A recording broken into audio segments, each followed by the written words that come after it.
최신 휴대폰 값은 점점 올라가는데 지원금은 쥐꼬리만 해서 항상 어려움을 겪고 있지 않으신가요? 내년에 휴대폰이 공짜가 될 수도 있다? 라는 흥미로운 주제를 들고 왔습니다. 바로 12월 말에 결판이 나는 단통법 폐지 가능성 때문인데요. 단통법이 뭐길래 이게 폐지되면 정말 공짜로 휴대폰을 살 수 있는 걸까요? 과거 단통법이 없던 시절과 현재, 그리고 폐지 후의 미래까지 하나하나 쉽고 자세하게 풀어드리겠습니다. 안녕하세요. 여러분의 스마트폰 구매를 책임지는 스마트폰 면세점입니다. 단통법의 정식 명칭은 이동통신 단말장치 유통구조 개선에 관한 법률입니다. 2014년 제정된 이 법은 소비자 간의 불공정 차별을 방지하고 시장의 투명성을 높이기 위해 도입했죠. 주요 내용은 지원금 상한제 도입으로 보조금을 최대 33만 원으로 제한하고 보조금 공시 의무화로 통신사와 제조사가 지급하는 보조금을 투명하게 공개하고 차별을 방지하여 특정 고객에게만 과도한 보조금을 제공하는 행위를 제한하여 통신사 간의 과도한 경쟁으로 소비자들 사이에서 혜택 차이가 발생하는 문제를 해결하고 시장을 안정화하고 소비자들에게 균등한 혜택을 제공하는 것이 주요 목적이었습니다. 하지만 2014년에 단통법이 도입되고 도입 당시에는 시장 안정화에 기여했지만 시간이 지나면서 소비자의 불만과 부작용이 나타났습니다. 첫 번째로는 비싼 단말기 가격이었습니다. 보조금 상한선 33만 원 때문에 최신 스마트폰을 구매하는 데 큰 부담이 됐습니다. 두 번째는 혜택 부족입니다. 단통법이 소비자들에게 실질적인 혜택을 줄이면서 왜 보조금은 줄었는데 휴대폰 가격은 더 오르지? 라는 불만이 커졌습니다. 세 번째는 시장 경쟁 저하였습니다. 지원금 상한제가 통신사 간의 경쟁을 제한해 프로모션이 다양하지 않다는 지적도 나왔습니다. 결국 시간이 지나면서 소비자들에게 느껴지는 실질적인 이득은 줄게 되고 단통법 폐지 요구가 지속적으로 제기되어 왔습니다. 그렇다면 이렇게 단통법 폐지가 진행되고 있는데 어디까지 진행되었을까요?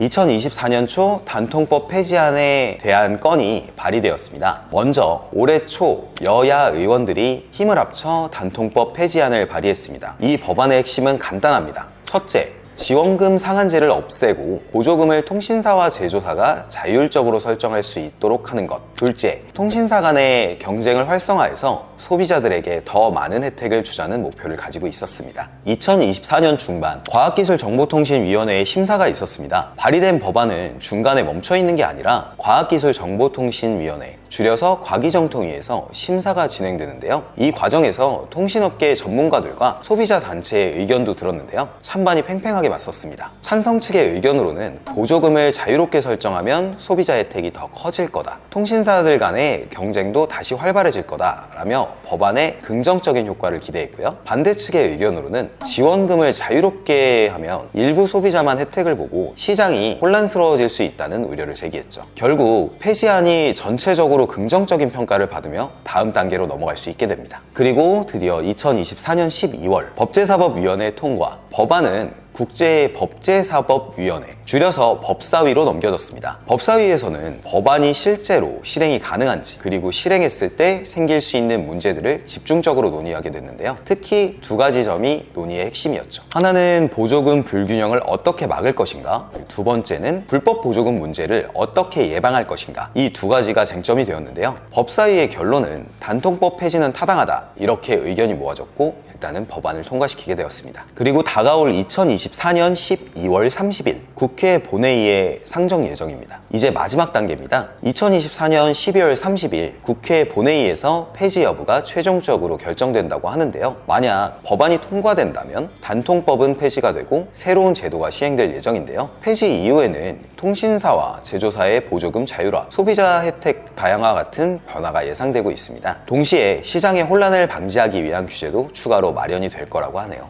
그렇다면 단통법이 폐지된 이후 시장은 어떻게 변할까요? 먼저 기대되는 긍정적인 변화부터 살펴보도록 하겠습니다. 첫 번째로 소비자 혜택의 확대입니다. 가장 큰 변화는 지원금 상한제가 폐지된다는 점입니다. 이제 통신사와 제조사가 보조금을 자유롭게 설정할 수 있게 되면 소비자들에게 더 많은 혜택이 돌아갈 가능성이 큽니다. 이로 인해 기대되는 부분은 경쟁의 활성화인데요. 통신사 간 가격 경쟁이 치열해지면 다양한 할인 프로모션이 등장할 것으로 보입니다. 즉 소비자 입장에서는 더 많은 선택지와 혜택이 생길 거라는 거죠. 두 번째로 잠재적 우려가 존재하는데요. 단통법이 폐지되게 되면 긍정적인 변화만 있는 건 아닙니다. 몇 가지 우려되는 점도 있는데요. 가장 먼저 뽑히는 건 불법 보조금 문제입니다. 과거처럼 특정 고객에게만 과도한 보조금을 제공하거나 지역별로 혜택이 차별화되는 상황이 다시 나타날 수 있습니다. 또 우려되는 한 가지는 시장 혼란인데요. 보조금 체계가 너무 복잡해지면 소비자들이 어떤 요금제가 자신에게 유리한지 판단하기 어려워질 수 있습니다. 결국 정보 비대칭이 문제로 떠오를 가능성이 있습니다. 단통법 폐지가 걱정되는 이유 중 하나는 과거 단통법이 없던 시절의 경험 때문인데요. 2000년대 초반 소비자들은 통신사 보조금을 활용해 무료로 휴대폰을 받거나 심지어 현금을 돌려받는 경우도 있었습니다. 그 당시만 보면 엄청난 혜택 같죠? 하지만 이런 경쟁이 과도해지면서 불법 보조금이 만연했고 소비자 간 혜택 격차가 더욱 심해졌습니다. 결국 정부는 이런 혼란을 막기 위해 단통법을 도입했지만 시간이 지나면서 단말기 가격은 계속 상승하고 소비자 혜택은 제한적이라는 부작용이 생기게 된 거죠. 그렇다면 단통법 폐지 이후 소비자들은 어떻게 대비하면 좋을까요? 몇 가지 간단한 팁을 드릴게요. 첫째, 통신사 간 비교는 필수입니다. 보조금과 요금제를 꼼꼼히 비교해 자신에게 가장 유리한 혜택을 선택하세요. 둘째, 대형 유통망을 적극적으로 활용하세요. 프로모션이 몰리는 대형 유통망에서는 더 많은 보조금이나 할인 혜택을 받을 가능성이 높습니다. 마지막으로 정부 가이드라인을 꼭 확인하세요. 단통법 폐지 이후 새로운 규정이 나올 예정이니 이를 참고해 합리적인 소비를 계획하는 것이 중요합니다.